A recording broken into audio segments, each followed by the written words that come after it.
ever felt trapped in doing something that wasn't completely aligned with your talents?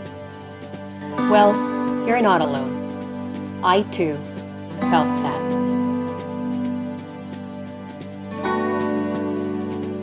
I've worked in the BPO industry for almost 7 years because I had to support my family financially back then.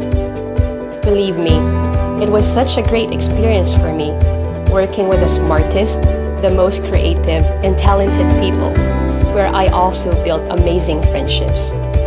I do treasure those years, but over and over again, I find myself drawn and pulled back to where my heart and my soul find its home. I watch myself amazed when I discover beautiful places and architecture when I travel. And I find myself light up and become fully alive when I'm designing with my hands, whether it be an artwork, a DIY project, or a residential interior. Join me as I embrace my true design.